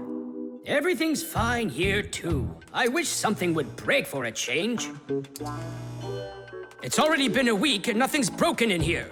Stop worrying. Everything breaks at some point. Well, nothing seems to ever break inside of this house. That's because we take such good care of it. No, Marcia, it's boring with no real work to do. We should move somewhere else. When Fixies graduate from school, they must choose the place where they want to work. Some will work at factories, and some on ships, and some in theaters, and some in hospitals, too. Fixies are needed everywhere. Now, Fixie families with children like to choose places that are a bit quieter. Usually, they'll settle inside of people's houses. It's not too noisy there, like in a factory, but there's still plenty of work to do. They need to check on appliances like computers, vacuum cleaners, telephones, irons, and washing machines. And Fixies always try their best. They just love being busy with work. And so if there's nothing broken in the house, Fixie families will move to a new place where there's much more work to be done. Nolik, did you hear that? I don't want to move anywhere. But think about the kids, dear. They've got their school and friends here. Do you like this friend of theirs? A human kid playing with Fixie kids. You know as well as I that it's just not right. All right, then. If nothing's broken down before the end of the day, that's all. We gotta move. Oh, no, I can't. Tom Thomas comes home the day after tomorrow, and we'd be gone by then. Pull yourself together. And I won't see him anymore at all? Nolik, I have an idea. What idea? If something happens to break down before the end of the day, then we're not moving. But what if nothing breaks? Calm down. We're gonna make sure of it. Simka, you're a genius. But how can we make sure of it? We're going to use a crowbar. A crowbar is powerful and simple. It's nothing more than a heavy metal bar with either sharp or flat ends. It can be very helpful for breaking through concrete or ice. It can also be used as a lever to root out a tree stump or move a boulder. If one end of the bar has a claw cut into it, then it's good for pulling out nails. Yes, sometimes the simplest tools are the most powerful ones. Do we have that tool? We've got our pack-a-mat, and it's got everything. Yay! In gadgets and devices, our work will never end. Appliances are fickle, they need a loyal friend. At morning, noon, and midnight of every single day. When there is an emergency, you know we're on our way. 1, 2, 3. Inside will be to fix what's wrong. Till it runs strong. 1, 2, 3. Inside will be all day and night. We fix things right. How about you let me try? Go on. Nolik! What are you thinking? I'm doing like you were doing. No, you're not. Now I'm confused. First off, whatever you break's gotta look like it broke all by itself. Oh, I gotcha. And second, you gotta break it in some way that can be fixed later. Did someone say something needs fixing? Or am I hearing things? Papa's, we just found out that the television's broken down. Are you sure? Yeah. And one of the keys on the keyboard is stuck. For real? For real. And the clock's not running either. Oh ho! Masya, our life is getting back on the right track. Should we fix them? Yeah, what else? We are the Fixies. We live to keep on working, and work for us is fun.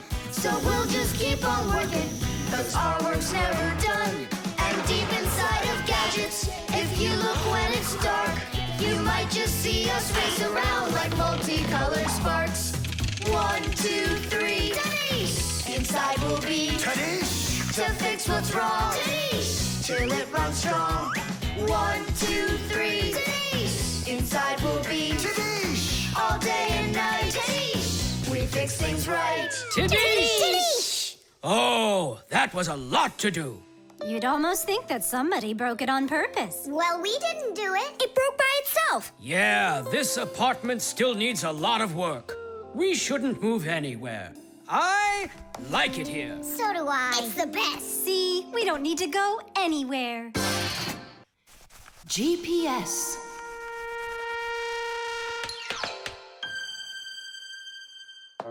And 3, 4. Stop. Who goes next? I'm next. 5. 1, 2, 3.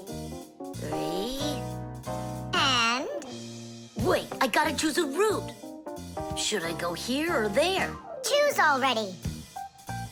Nolik, what are you doing over there? Nothing at all. Just waiting at my place. Good. And don't get off it. Wellfire? What was that? The alarm on my Fixie tab. Oh, our lesson's about to start. Hurry! What about the game? Later.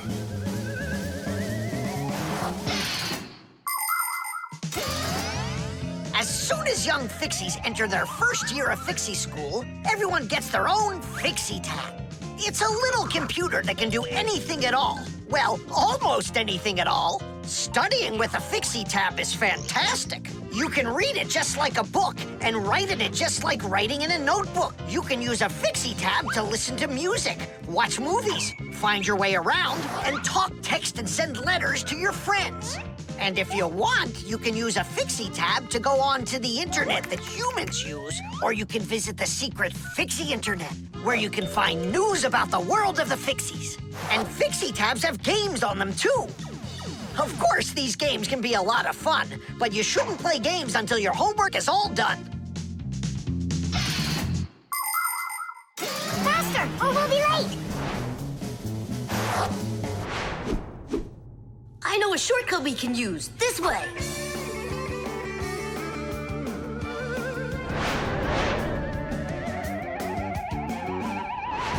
Now which way do we go?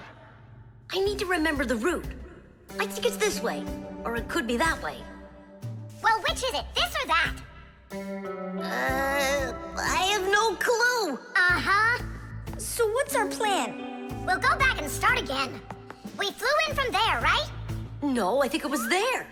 That's not how we flew in. It was there. I think we're lost in here. Uh-oh. Nolik, stop the panicking. I only went uh-oh. I'm not panicking yet. It's your fault, Fire. I know a shortcut. Go this way. How are we gonna get out of here? How do I know? All I know is that we're late for our lesson. Thanks to someone. It wasn't on purpose, I swear. Now Grandpa's will punish us. What's going on? Well, I think I found a way to get out. Which way? Right here. I forgot that inside of my Fixie tab is a GPS navigator. Class. What's a navigator?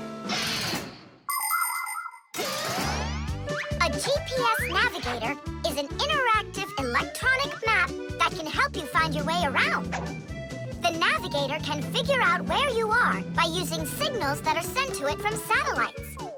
All you have to do is type the address of the place you want to go into it, and the GPS can figure out a route to get you there. And then it helps you as you go by telling you where and when you need to turn, so you can easily get to your destination. Let's see. Right now, we're here. And where do we need to go? You know where, to school. But where is that? Are you joking? In the laboratory of Professor Eugenius. Can you be quiet? Where do you want to go? The laboratory of Professor Eugenius. Please wait while I chart out the route. Ha! It did it! The navigator says to go there. Hey, what are you doing over there? Come on!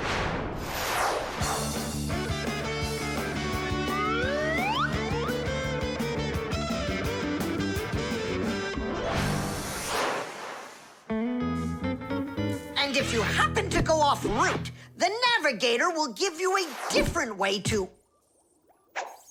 Well, you finally made it. Unfortunately, you missed an important lesson today. We got lost. Forgive us. In case you're wondering, we were studying navigators. And you know what? We just used a navigator to get here. Yeah, it showed us the way we had to go.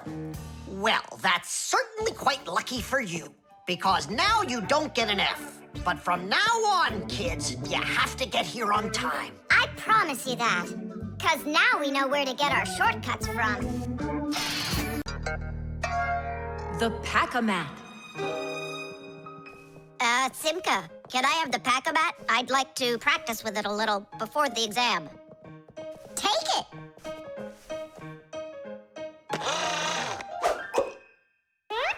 You're really good with that thing.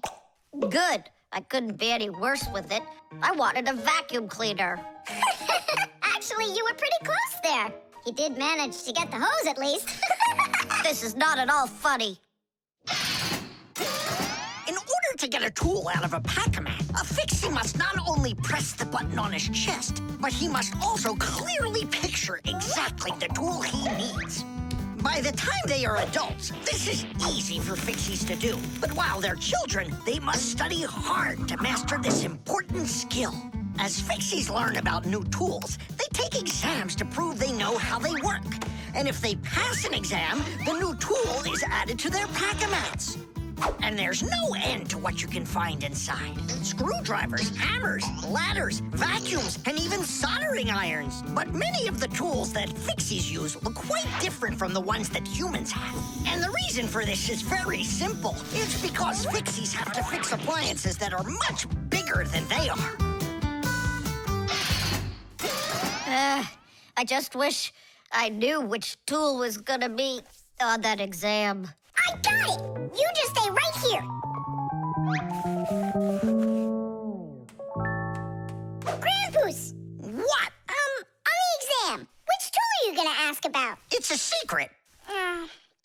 It's too bad. But I'm sure you can keep a secret, right? Of course. Then I'll tell you. Today's exam is on pliers, you see? You won't tell anyone, will you? Not a chance. I'll never pass it. You will. He's gonna ask about pliers. Huh? How could you know that? It's a secret. Okay, Digit. See if you can get the pliers out of there. A pair of pliers is a great tool indeed. To grab and turn things, it's the tool that you need.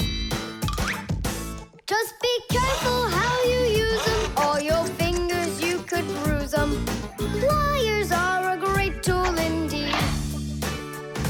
Just be careful how you use them, or your fingers you could bruise them. Pliers are a great tool indeed. Good going. You got it. Thanks a lot, Nolik. It's not really me you should be thanking. Grandpoos, thanks a lot. For what? The secret. What secret? About the pliers. Oh, that. You know, I picked a new topic. I decided that a hammer will be the tool. A hammer? Only it's a secret. I remember. The topic got changed. It's a hammer. You sure about that? Totally. All right. I'll try to do it. A hammer is a great tool indeed. To pound in nails, it is the tool that you need. Just be careful how you use it, or your finger you could bruise it. A hammer is a great tool indeed. Super. I'm sure you're gonna pass. That's only if he asks me about a hammer. I'll be right back. Grandpoos, it's a hammer for sure? Nah. A hammer would be way too easy for those kids. So now it is a drill. A drill? But only... It's a secret! Now I know. There's no doubt about it at all. It's a drill! A drill is such a great tool indeed. To drill a hole, it is the tool that you need. Just be careful how you use it, or your finger you could lose it. A drill is such a great tool indeed. And if it's not a drill, right. Hammers, wrenches, drills, screwdrivers, vices, mallets, saws, and pliers. All of these are super duper great tools, yes indeed. That's all. That's enough of this. I'll just go and take the exam. Yeah.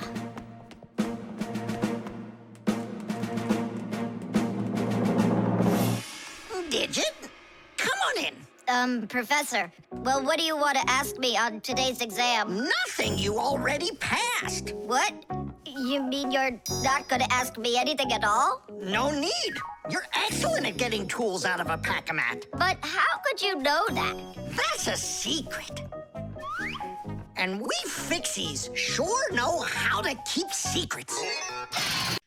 The drum. Now, let's turn it on. It's buzzing. You hear it? I would love to. But the only thing I can hear is Nolik's banging. Nolik, what are you doing? I'm rehearsing my solo. Nolik's the drummer in our rock band. Didn't you know that? Why don't you go and rehearse somewhere else if you wouldn't mind? Yeah, all right. I just can't work like this. Nolik, stop it, please. Oh, my head is just splitting. Professor Eugenius, will you come to the laboratory? There's something very strange in there. What? I'm hearing some kind of awful sounds. You are? I think it's a ghost. Back from the dead. Don't you worry about ghosts, Lisa. I'll check what it is. So it's you making the racket. What? rehearsing. Well, what is it? Don't worry, it's just a piece of equipment rattling. You know what you should do? You should go and practice back at home, my young friend. It's not very hard to make a drum. One way to make it is to take an empty barrel and replace its bottom with a skin made of leather or plastic. If the skin is stretched tightly, the sound can get very bright and loud. Really big drums are usually played with percussion mallets or beaters, while smaller drums can be played with sticks or with bare hands. Instruments that make sounds by being shaken, scraped, or beaten are all called percussion instruments. There are lots of different percussion instruments, like the small hand drums that are called bongos, big shakers with handles called maracas, cymbals made out of metal. Now those really make a lot of noise. And there's tambourines, ratchets, and even spoons. That's right! People can make music using spoons as a percussion instrument.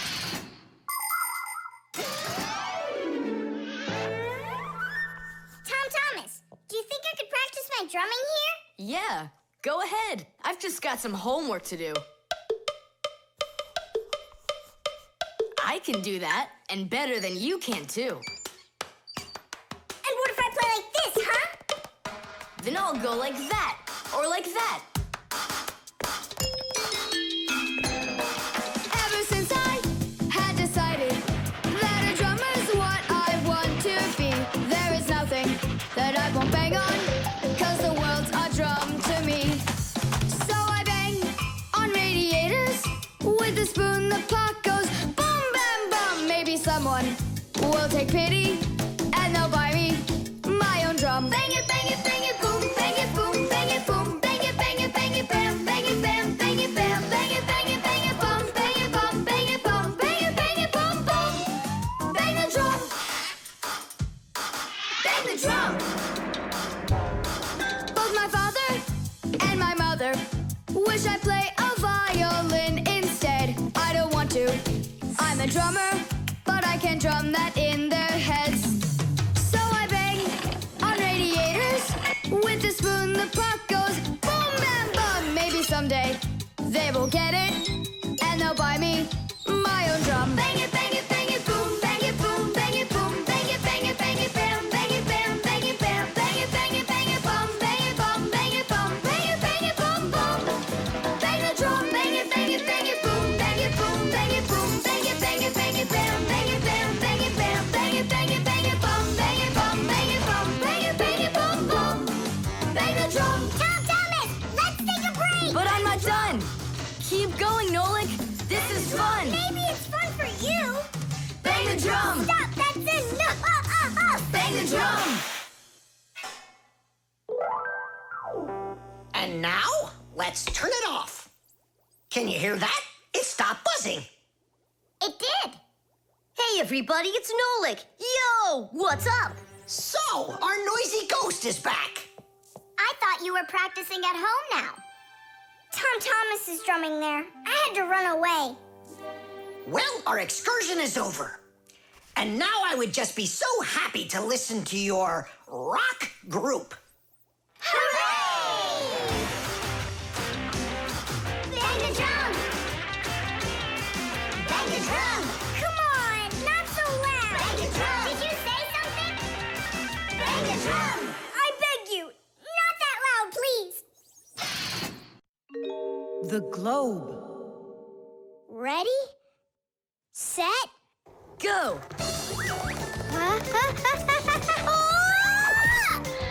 Yay! Again, I couldn't do it. I told you. There's just no way to hold on when the globe is turning that fast. But I know I can do it. Give me that piece of rope there, would you? Now you can't throw me off. Spin it. Go on.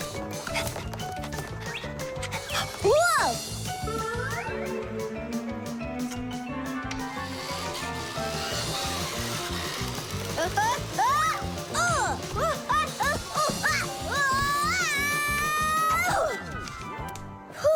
What you doing?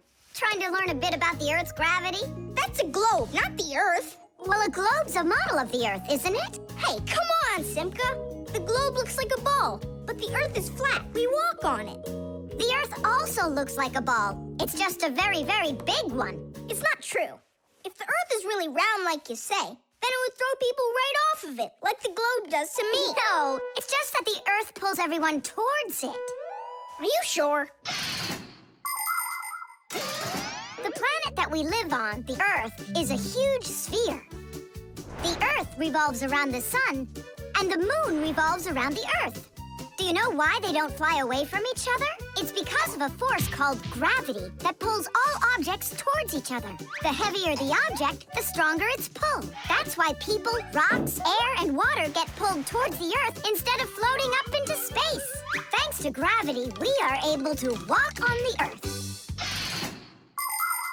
Then why doesn't the globe pull on me like the Earth does? Because this globe is very light.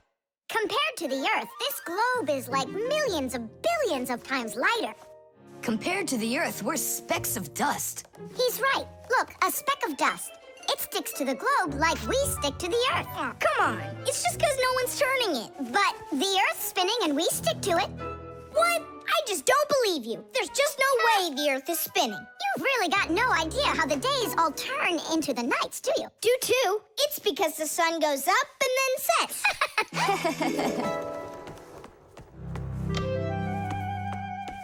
Watch this. Our sun's here, and you're over there. On Earth.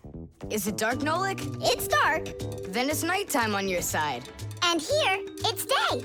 All right, now we'll turn the Earth. Hooray! Now it's daytime for me. And night for me over here.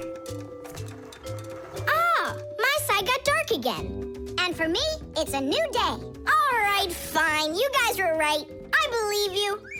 The Earth is spinning. The Earth goes round and round like a tilted spinning top. And as it spins, the sun shines its light on whichever half of the Earth is facing it. And as the Earth makes one full turn, we watch how the night becomes day and the day becomes night again. It takes 24 hours for the Earth to make one full turn. But that's not all. The Earth is also traveling in space around the sun. It takes the Earth 1 year to make a full circle. As it goes along its way, the top and bottom of the Earth take turns being closer to the sun. That's because the Earth is tilted. When the top half is closer to the sun, it's summer there, while at the very same time on the bottom half, it is winter.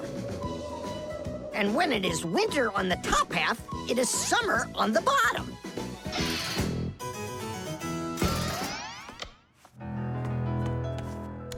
Nolik, where are you? I'm not sure. Somewhere in Kazakhstan. The force of gravity is super strong around here. So go on, spin it. You're gonna fall off, Nolik. Don't worry, just do it. Go ahead and tilt it if you feel like it.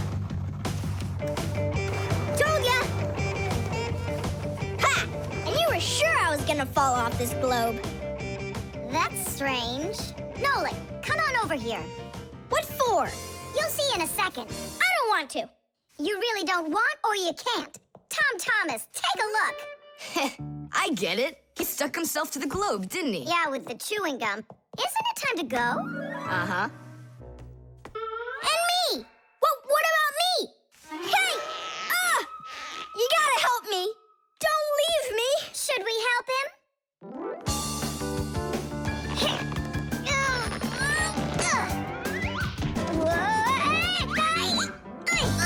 I never would have thunk it, but the pull of chewing gum is even stronger than the Earth's gravity. Tubes. Today's lesson will be on pipes and tubing. Right here inside of this laboratory, you can see them all over. Look, over there, and there. Some more over there, and there's another one. So, who can tell me some different uses for tubes? Digit. They're used in plumbing to carry the water. Nolik, in school we don't give an answer without being called on. Digit. You can. And for carrying waste. I am talking to Digit now. Gas goes through pipes too. Stop interrupting us. And don't forget about smoke in a smokestack. Nolik, that's just rude behavior. Out right now.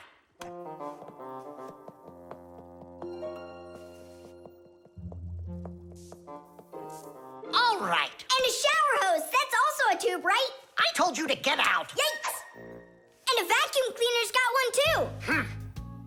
And those spyglasses that pirates use when they're sailing. Hey, what do you say we all go and sneak out of here? Great idea. Let him call out to himself. Shh. And a trumpet's a tube that you blow through.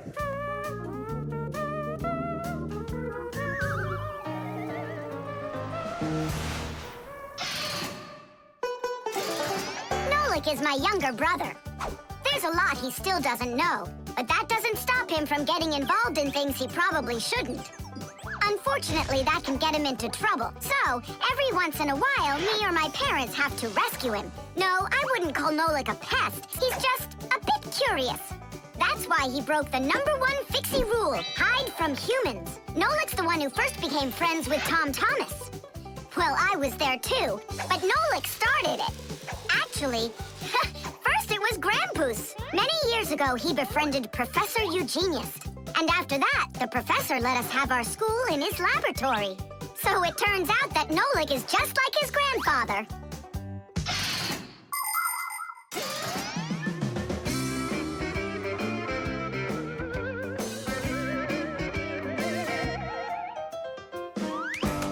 Digit, go on then.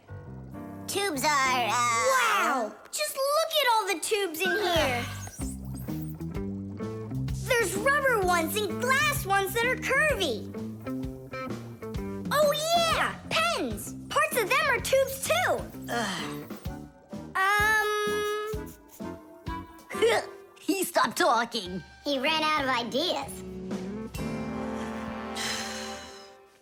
And those tube slides at the water park. The barrel of a rifle and the shell of a bullet. Those are tubes. Oh, there's a tube with a serious crack. And it's also dripping and hissing. It's dripping? Where? How can I show you when you kicked me out of class? What's going on? Take a look. That tube up there is leaking. That's acid dripping out. Is that dangerous? It's awful. Any second now, it'll explode. Where did Professor Eugenius go? He went to eat a sandwich. So what do we do? It's a disaster. Don't panic. Fire, Verda. Go to that hose and shut off that valve. Simka, go get a pack-a-mat. We'll fix this pipe ourselves. It's very important to be sure that a pipe won't leak. But making pipes that won't leak isn't so easy. Pipes can be made by rolling up a sheet of metal and sealing it up. Unfortunately, the seam can break, and that's why people have figured out how to make pipes without seams. They do it by stretching out hot metal on special machines. And PVC pipes are squeezed out of hot plastic like pasta. When the plastic is cooled down, it hardens into a pipe. We fixed it just in time. Nolik, way to go there. Hey, Simka, where is he? Don't know. He finally left. Here I am. Nolik, I want to thank you for being alert, and I'd like you to join our class. Tadish! Only don't forget, in my class, students cannot answer unless they're called on. Now then, pipes and tubing. Digit, please continue. Well? But Nolik said all of them already. Nolik. Not all. A straw for drinking a shake is a tube, and some noodles are tubes made out of dough. And what's it called? That thing. A hole in a mountain. Wait a second, I'll get it. A volcano. That's not it. They go this way. I mean the kind that go like that. Heh, they're tunnels. You got it. Well done there. Yeah. The barcode. And so, what do we do if we happen to see humans? Hide from them, right? And what if you've got nowhere to hide? Then we turn ourselves into screws. That's correct. Where could it be? Where on earth could I have put it? Oh, I'm such a scatterbrain. Ah, it's Professor Eugenius. There's no need to hide from him. He's our friend. Where has it gone? Did you lose something again, Professor? Yeah, how did you guess? It's just awful. Yesterday I started testing a new iron, and today, it's totally disappeared into thin air. Where could you have put that thing? I've got it down to 2 places. It could be in the warehouse or not in the warehouse. Yeah, that information will help us find it. Or not help us find it. Class, follow me to the warehouse.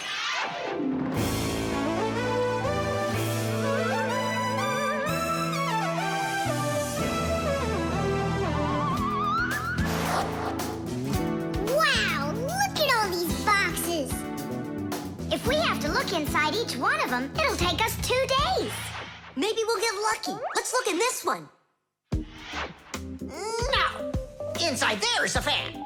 A fan? Wow, it's a fan.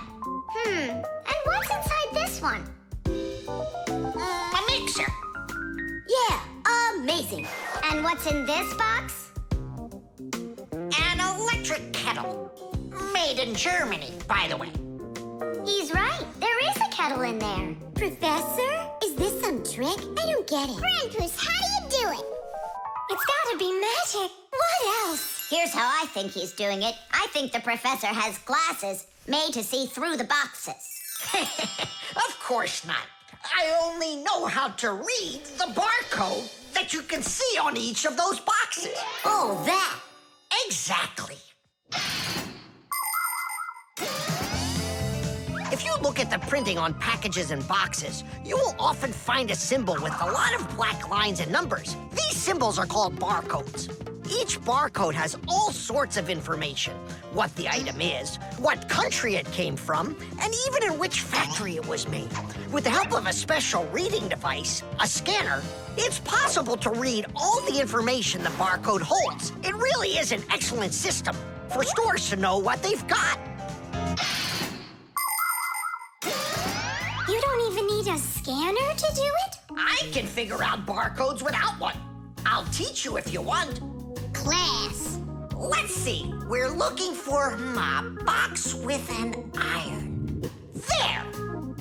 Well, bring in the professor. Today, on almost everything that is sold, there is some kind of mark. For instance, this kind of mark is called a barcode. And this one, a QR code. These marks help us find out a lot of information. Suppose you walk by a building and see a QR code on it. Just point the camera on your mobile phone at it, and information about who built it and when it was built will appear on the screen. Isn't that great? It's a shame not every phone can do this yet. And that's not all. There are also marks that work without pictures. There are electronic chips that can hold information. These chips can be put inside of ID cards or travel passes, and all you need to do is press the card near a reader so it can check if you're allowed to go on through. You just made my day. You found it so quickly. What would I do without you? Huh? Is something wrong? This is not an iron. Whose sandwich is that? Mine. Yesterday I wanted to put it into the fridge, only I guess I put it into my... I just get distracted so easily. Look, we need to think this through logically. If you went and placed your sandwich into the box where the iron should have gone, then you must have put your iron in the refrigerator.